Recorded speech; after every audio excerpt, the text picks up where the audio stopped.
আসসালামু আলাইকুম আমার শুভাকাঙ্ক্ষীরা। এই চিংড়ি মাছ ভাজা বা ভুনা এটা আসলে আমরা সবাই করতে পারি। চিংড়ি মাছ আর গরুর মাংস এমন একটি খাবার যেটাতে মশলা দিয়ে আদা রসুন অল্প একটু দিয়ে তেল দিয়ে পেঁয়াজ দিয়ে মেখে বসায় দিলেও এটার একটা মজা হয়। তারপরও আমি কিভাবে চিংড়ি মাছ রান্না করি সেটা আপনাদেরকে একটু দেখিয়ে দিচ্ছি। এটা একটা নর্মাল একটা চিংড়ি ভুনা।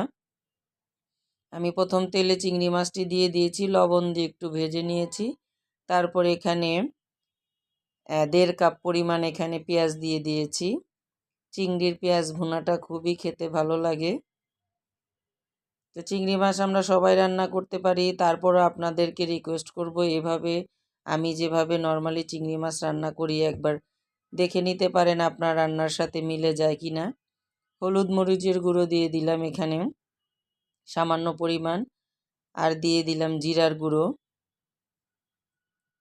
দিয়ে দিলাম আদা বাটা, সামান্য রসুন বাটা। আদা রসুন বাটা সামান্য পরিমাণ চিংড়ি মাছে দিয়ে দিলে মাছটা টেস্টি হয়।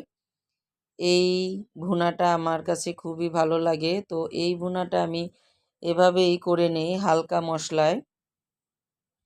আগেই বলেছি যে চিংড়ি মাছ যেভাবে রান্না করবেন সেভাবেই মজা হয়। তারপরও আপনারা যারা আমার রান্না ফলো করেন একটু এভাবে রান্না করে খেয়ে দেখবেন। তো এখানে একটু পানি দিয়ে মশলাগুলোকে মিশিয়ে নিলাম। মশলা মেশানো হয়ে গেলে এখানে 3 টুকরো তেজপাতা দিয়ে দিয়েছি। এই টিপসটা ফলো করলে আপনারা চিংড়ির স্বাদটা আরেকটু বেড়ে যাবে। তো সামান্য একটু তেজপাতা দিয়ে দিলাম। চিংড়ি মাছ অনেকভাবেই ভুনা করা যায়, এটা করে খেয়ে দেখবেন। এখন ঢেকে 10 মিনিটের পরেই হয়ে গেল আমার মজাদার চিংড়ি ভুনা। মনে হয় পৃথিবীর সবচেয়ে সহজ রান্না এই চিংড়ি ভুনা। আল্লাহ হাফেজ।